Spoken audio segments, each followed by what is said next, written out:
Good morning friends. അപ്പോൾ പത്രമാറ്റിലെ ഇന്നത്തെ കഥ നമ്മുടെ അനി നന്ദും കൂടെ നിന്ന് ഹോസ്പിറ്റലിൽ നിന്ന് സംസാരിക്കുകയാണ് കേട്ടോ. അപ്പോൾ പറയും നന്ദു പറയും, ഞാൻ ഏട്ടനും ചേച്ചി ഉണ്ടെന്ന് വിചാരിച്ചിട്ട് വന്നതാണ്, അവർ പോയത് അറിഞ്ഞില്ല എന്ന് പറയും. അവർ ഇപ്പോൾ വരും, കുറേ നേരം ഇവിടെ തന്നെ ഉണ്ടായിരുന്നു, അങ്ങോട്ട് പോയി. പിന്നെ വല്യമ്മയുടെ ഇതിൻ്റെ ബ്ലഡ് ഗ്രൂപ്പും അനാമികയുടെ ബ്ലഡ് ഗ്രൂപ്പൊക്കെ ഒന്ന് തന്നെയാണ്. പക്ഷേ അവളത് കൊടുക്കാൻ തയ്യാറായില്ല. പക്ഷേ നയനേടത്തിയാണ് കൊടുത്തത്. പക്ഷേ നയനേടത്തിനെ ഇപ്പോൾ എല്ലാവരും കുറ്റപ്പെടുത്തുന്നുണ്ട്. പക്ഷേ എനിക്കറിയാം, ഒന്നില്ലെങ്കിൽ അനാമിക അമ്മയായിരിക്കും വിഷം ചേർത്തിട്ടുണ്ടാവുക, അല്ലെങ്കിൽ അബിയും അപ്പച്ചിയാവും ചെയ്തിട്ടുണ്ടാവുക എന്നിങ്ങനെ പറയും. അപ്പോൾ എന്ത് ചെയ്യാൻ പറ്റും, എൻ്റെ ജീവിതം എന്തായാലും ഇങ്ങനെയായി. അപ്പോൾ പറയും, ഞാനോ നമ്മൾ തമ്മിലുള്ള വിവാഹം എല്ലാവർക്കും ഇഷ്ടമായിരുന്നു, പിന്നീട് അറിഞ്ഞപ്പോൾ എല്ലാവർക്കും ഭയങ്കര വിഷമമായി. മുത്തശ്ശനും മുത്തശ്ശിയൊക്കെ പിന്നീട് അതിനനുകൂലിച്ചാണ് പറഞ്ഞത്. എല്ലാവരും പിന്നെ അതിനനുകൂലിച്ചാണ് പിന്നീട് പറഞ്ഞത്, എൻ്റെ അമ്മയൊക്കെ ഒഴികെയെന്ന് പറയും. ഇവള് പറയും, എന്തു പറയും, ഇനിയിപ്പോൾ എന്തിനപ്പോൾ അതൊക്കെ പറ്റി പറയുന്നുണ്ട്, എന്നോട് ഇനിയിപ്പോൾ അതിനെ പറ്റിയൊന്നും പറയാതിരിക്കുന്നതാണ് നല്ലത് പറയും. അപ്പോൾ അവൻ പറയും, എനിക്ക് താൻ എൻ്റെ നല്ല ബെസ്റ്റ് ഫ്രണ്ടല്ലേ ഇടൂ, അപ്പോൾ എൻ്റെ പ്രശ്നങ്ങൾ തന്നോട് പറയുമ്പോൾ എനിക്കൊരു സമാധാനമല്ലേ എന്നൊക്കെ പറയും. അപ്പോൾ പറയും, ഇനിയിപ്പോൾ എന്താ ചെയ്യുക, അപ്പോൾ ഇനിയിപ്പോൾ ഒന്നും പറഞ്ഞിട്ട് കാര്യമില്ല, ഇനി അവളെ സ്നേഹിക്കാൻ ശ്രമിക്കൂ എന്നൊക്കെ ഇങ്ങനെ സംസാരിച്ചുകൊണ്ട് നിൽക്കും. അതിൻ്റെ ഇടയ്ക്ക് നമ്മളുടെ മുത്തശ്ശിയും കൂടെ മരുന്ന് എടുത്ത് കൊടുക്കും. അപ്പോഴേക്കാവും നയനിയും ആദർശും കൂടെ വീട്ടിലേക്ക് കയറി ചെല്ലുന്നത്. അപ്പോൾ അവരിങ്ങനെ സംസാരിക്കും. ഇപ്പോൾ പറയും, എന്താ മോളെ നിനക്ക് നല്ല ക്ഷീണമുണ്ടല്ലോ, എന്ത് പറ്റി പറയുമ്പോൾ. അപ്പോൾ ആദർശം അറിയാം, ഇനിയിപ്പോൾ മുത്തശ്ശനോട് പറയേണ്ടിയിരുന്നിട്ട് കാര്യമില്ല, അമ്മയ്ക്ക് ബ്ലഡ് കൊടുത്തത് നയനയാണ്. അവളുടെയും പിന്നെ അനാമികയുടെ ബ്ലഡും സെയിമിൻ്റെ ആയിരുന്നു, പക്ഷെ അവൾ കൊടുക്കാൻ തയ്യാറായില്ല, നയനയെ കൊടുത്തത്. ഭാഗ്യത്തിന് നയനയുടെ ബ്ലഡാണ് കൊടുത്തു പറയുമ്പോൾ. പക്ഷേ ഡോക്ടർ കൊടുക്കേണ്ട, റിസ്ക് ആണെന്നൊക്കെ പറഞ്ഞത്, പക്ഷെ അവൾ കൂട്ടാക്കിയില്ല. അമ്മയെ സഹായിക്കാൻ പറ്റുന്ന അത്രയും നല്ല കാര്യമാണല്ലോ എന്ന് പറഞ്ഞിട്ട് അവൾ കൊടുത്തത് എന്നൊക്കെ പറയും. എന്നാലും അവനവൻ്റെ ശരീരം മറന്നൊന്നും ചെയ്യരുത് മോളെ അറിയുമ്പോൾ. എനിക്ക് പ്രശ്നമൊന്നുമില്ല മുത്തശ്ശ എന്ന് പറയും. വെറുതെ പറയുക മുത്തശ്ശ, കാറിലിരുന്ന് അവൾ ഇങ്ങോട്ട് വരുന്നവർ ഉറങ്ങുമായിരുന്നു, സാധാരണ അവളങ്ങനെ കാറിൽ കയറി ഉറങ്ങാത്തതാണ്, ക്ഷീണം കൊണ്ടാണെന്നൊക്കെ പറയും. അതിൽ മോളിഞ്ഞ് പോകണുണ്ടോയെന്ന് പറയുമ്പോൾ, പോകണം, ഞങ്ങൾ ഡ്രസ്സ് എടുക്കാൻ വന്നതാണ്, പോകണമെന്ന് പറയും. അതിൽ എന്തൊക്കെ ചെയ്തിട്ടും എന്താ ചെയ്യുക, അമ്മ എപ്പോഴും അവളെയാണ് അവിശ്വസിക്കുന്നത് എന്നൊക്കെ പറഞ്ഞാൽ ആദർശം അങ്ങോട്ട് കയറിയപ്പം പറയും, മോളെ ശ്രദ്ധിക്കണം എന്നൊക്കെ പറയും. സാരില്ല മുത്തശ്ശ, എനിക്കൊണ്ട് പറ്റുന്ന സഹായം അമ്മയ്ക്ക് ചെയ്തു കൊടുത്താൽ അത്രയും നല്ലതല്ലേ. നമ്മളെ സ്നേഹിക്കുന്നവർക്ക് എന്തെങ്കിലും വന്നു കഴിഞ്ഞാൽ നമ്മളെ ജീവൻ കൊടുക്കാൻ തയ്യാറാവില്ലേ, ഞാൻ എങ്ങനെയാണെന്ന് പറഞ്ഞിട്ട് അവൾ അങ്ങോട്ട് പോകും. അത് കഴിഞ്ഞിട്ട് അവിടെ അനാമികയുടെ വീട്ടിൽ പൊരിഞ്ഞ വഴക്കാണ്. നീ ഇങ്ങനെ വീട്ടിൽ കടിച്ചു തൂങ്ങിയിരുന്നോ, നീ പോകേണ്ട ആശുപത്രിക്ക്, നിനക്കന്ന് അവിടെ പോയിക്കൂടെ, എന്തായാലും നീ ചോര കൊടുക്കണില്ല, എന്തായാലും നിനക്കവിടെ പോയിരിക്കണോണ്ട് എന്താ കുഴപ്പം, ഇതാണ് ഇപ്പിടിയാണെന്നൊക്കെ പറഞ്ഞിട്ട് അനാമികയെ ചീത്ത പറയുകയാണ്.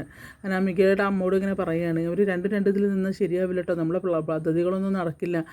അവളെന്തെങ്കിലും ആണെങ്കിൽ അനി വന്ന് വിളിക്കുന്നു വിചാരിക്കേണ്ട, അനി വന്ന് വിളിച്ചിട്ട് അവൾ പോവലും ഉണ്ടാവില്ല, അതുകൊണ്ട് അവൾ എങ്ങനെയെങ്കിലും അങ്ങോട്ട് പോകാൻ നോക്കറേ. ഇപ്പോൾ ബ്ലഡോ കൊടുത്തില്ല ഇല്ലെങ്കിലും എന്നാലും അവൾക്ക് അവിടെ പോയിക്കൂടെ എന്ന് നോക്കി. അപ്പോൾ ഞാനെന്ത് ചെയ്യാനാണ്, ഞാൻ പറയണമൊക്കെ ഉണ്ട്, പറഞ്ഞാൽ കേൾക്കണ്ടേ എന്ന് പറയും. അപ്പോൾ അങ്ങനെ പറഞ്ഞുകൊണ്ട് നിൽക്കുമ്പോൾ അനാമിക കണ്ട് ഇറങ്ങി വരും. അപ്പോൾ നീ എങ്ങോട്ടാന്ന് പറയുമ്പോൾ, അയ്യോ ഇതിൻ്റെ ഉള്ളിലിരുന്ന് എനിക്ക് മടുത്തു, ഞാൻ പുറത്തൊന്ന് പോവുകയാണ് അറിയാം. അപ്പോൾ നീ എന്നാൽ ആശുപത്രിയിലൊന്ന് പോകും, അവിടെ പോയിട്ട് ആ വല്യമ്മയൊന്ന് കാണുക, നിന്നെ സപ്പോർട്ട് ചെയ്യുന്നത് അവരല്ലേ, അവരൊന്ന് പോയി കാണുന്നതുകൊണ്ട് നിനക്കെന്താ കുഴപ്പമെന്ന് ചോദിക്കും. അപ്പോൾ പറയും, എനിക്കൊന്നും വയ്യ അവിടെ പോയിരിക്കുക എന്നൊക്കെ പറയും. അവസാനം നീ ഒന്ന് ചെല്ലേ, അല്ലെങ്കിൽ നിൻ്റെ നമ്മുടെ പ്ലാൻ മുഴുവൻ തെറ്റൂട്ടോ എന്നൊക്കെ ഇങ്ങനെ പറയും. ശരി, ഇനിയിപ്പോൾ ഞാൻ പോയിട്ടില്ലെങ്കിൽ ഇനിയിപ്പോൾ ഇവിടെ കിട്ടാനുള്ളത് കിട്ടാതിരിക്കേണ്ടതായിട്ട് അവൾ രാഗി പറഞ്ഞിട്ടാണെങ്കിലും അവിടുന്ന് പോകും. ഇവളെന്താ ഇങ്ങനെ എന്നൊക്കെ ചോദിക്കും. ഇവളുടെ വാശിയും ദേഷ്യമൊക്കെ കുറയ്ക്കേണ്ട സമയമായിട്ടുണ്ട്, ഇങ്ങനെ പോയാൽ ശരിയാവില്ല, കുറച്ച് സ്നേഹത്തോടു കൂടി അവൾ നിന്നേ പറ്റുള്ളൂ, ഇങ്ങനെ പോയാൽ ശരിയാവില്ല എന്നൊക്കെ പറയുകയാണ്. അവിടുന്ന് അങ്ങനെ അവൾ പോകും. പിന്നെ കാണിക്കുന്നത് നമ്മളുടെ അനാമികയും നന്ദുവും അനിയും കൂടെ നിന്ന് സംസാരിക്കുന്നതാണ്.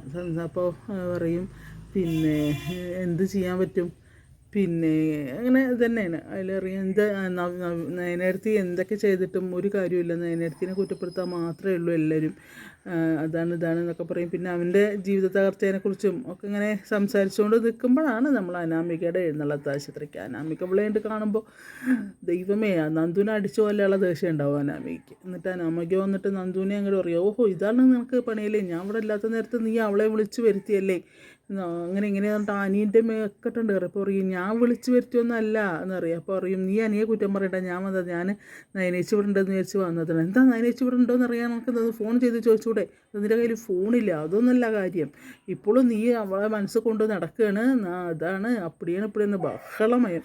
അതിൽ അവൾ പറയും, നിൻ്റെ കാരണത്തൊന്ന് തരിക വേണ്ടത് എന്നറിയും. ഒരു നമ്മളെ അനാമിക. അപ്പോൾ എന്തും എടുത്ത വഴിക്ക് അറിയാം, നീ തന്നു നോക്കുന്നത് ചുരുട്ടിക്കൂട്ടി ഞാൻ നിന്നെ മുലയിലിരുത്തും എന്നറിയോ. അത്രയ്ക്കായിട്ട് അടി അവിടെ കശപിച്ച. അതിൽ അനാമികയെ പിടിച്ച് വലിക്കണൊക്കെ ഉണ്ട്. അപ്പോഴേക്കും ഡോക്ടർ വരും. ഡോക്ടർ എന്താ നിങ്ങൾ ഈ കണക്ക്, നിങ്ങൾക്ക് ഇത്ര ബോധമില്ല, ഇവിടെ നിശബ്ദത വലിക്കാമെന്ന് എഴുതി വെച്ചിട്ടില്ലേ, നിങ്ങൾ ആരാന്ന് വയ്ക്കും നന്ദുനോട്. അപ്പോൾ പറയും ഇത് നയനേടത്തിയുടെ അനിയത്തി അറിയുമ്പോൾ അവർക്ക് നയനേനോടൊരു സ്നേഹം ഉണ്ട്. കാരണം ബ്ലഡ് കൊടുക്കാനൊക്കെ മുന്നോട്ട് വന്നതും ഒക്കെ ആയിട്ട് അവർക്ക്.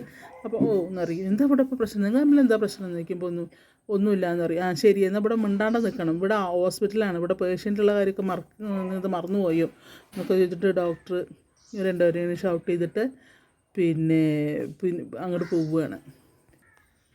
അപ്പോൾ അങ്ങനെ നന്ദുവും അനിയും അനാമികയും കൂടെ വഴക്ക് കൂടുകയാണ്.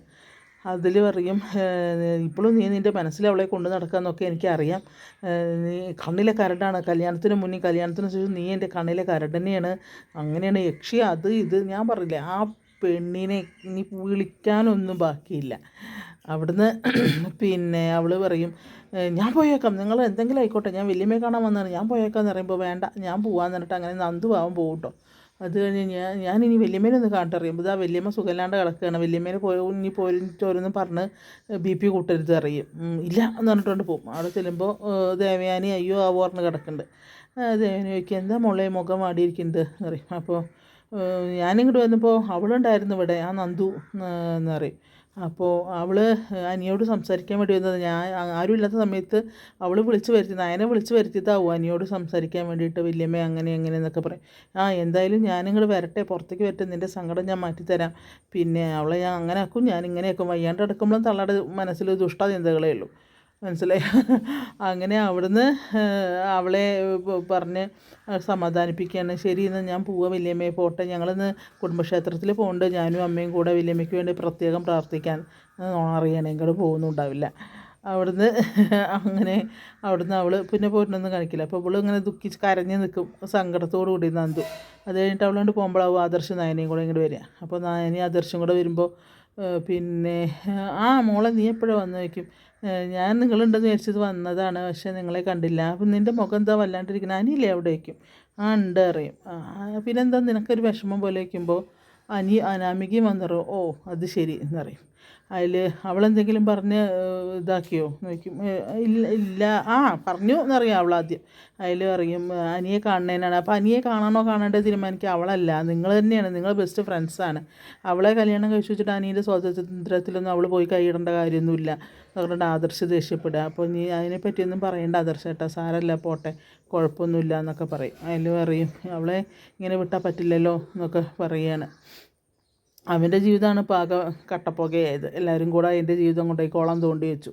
അവിടുന്ന് അവൾ പറയും സോറി എന്താ നന്ദു പറയും ഞാൻ പോവുക, ഞാൻ ഇവിടെ നിൽക്കുന്നില്ല എന്ന് പറയുമ്പോൾ ശരി എന്ന് പറഞ്ഞിട്ട് നിങ്ങോട്ട് പോവുക. അവൾ പോവും.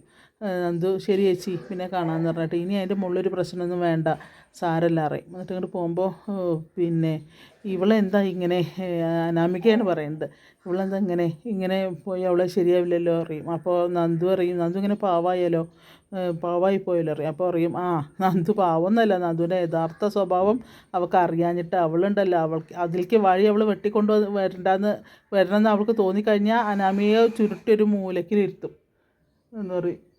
അപ്പോൾ പിന്നെ അത് അവളെ വഴി വെച്ച് കൊടുക്കുകയാണെന്നൊക്കെ അങ്ങനെ പറഞ്ഞുകൊണ്ട് നിൽക്കുന്ന സമയത്ത് കാണാം അനാമികയുടെ എഴുന്നള്ളത്ത്. അനാമിക അങ്ങനെ വരുന്നുണ്ടാവും. അതിൽ നയനയും അനാമികയും മുഖത്തോട് മുഖം നോക്കി നിൽക്കുന്നതാണ് ഇന്നത്തെ സീന്. എന്തായാലും നല്ലൊരു പൊട്ടിത്തെറി ഹോസ്പിറ്റലിൽ നിന്ന് തന്നെ കാണാം എന്ന് വിചാരിക്കുന്നു, അറിയില്ല. പാവം നന്ദുവിൻ്റെ കാര്യമാണ് കഷ്ടം. ഓക്കെ, എന്തായാലും ഇന്നത്തെ കഥ അങ്ങനെ പോണു. ഫ്രണ്ട്സ് കാണുക, നിങ്ങളൊക്കെ എൻ്റെ പിന്നെ ഈ കഥ കേട്ടിട്ട് നിങ്ങൾക്ക് ഇഷ്ടപ്പെടുകയാണെങ്കിൽ ഒന്ന് സബ്സ്ക്രൈബ് ചെയ്യുക, ഷെയർ ചെയ്യുക. Thank you.